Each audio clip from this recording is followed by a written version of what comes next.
நமக்கு ஸ்ட்ரென்த் ஒன்று இருக்கா இல்லையா? வழக்கம் போல நான் சொல்றதுதான், என்னோட எந்த வீடியோவையும் டைரியோ நோட்டோ இல்லாமல் கேட்காதீங்க. ஹெட்செட் போட்டு முதல்ல கேளுங்க, நோட்ஸ் எடுங்க, இம்ப்ளிமெண்ட் பண்ணுங்க. சேலஞ்சஸ் இருந்ததுன்னா கமெண்ட்ல கேளுங்க. நான் சொல்லுவேன் 3 ப்ளஸ் பாயிண்ட் எழுதுங்க, 3 மைனஸ் பாயிண்ட் எழுதுங்க. 3 ப்ளஸ் 3 மைனஸ் எழுதுங்க. உங்களோட ஸ்ட்ரென்த்தை கொண்டாடுங்க. நம்மளை விட நம்மளை யாரும் பாராட்ட முடியாது, கொண்டாட முடியாது. நமக்கு நாம தான் ரொம்ப ரொம்ப பெஸ்ட் ஃப்ரெண்டு.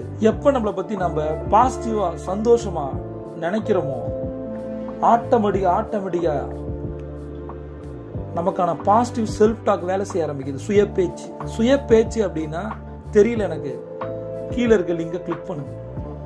இந்த பாசிட்டிவ் செல்ஃப் டாக் தான் நம்மளை உந்தி தள்ளுது, பல நெகட்டிவை மாற்றுது, ரீப்ளேஸ் பண்ணும். எப்பயுமே நம்ம மனசுக்குள்ள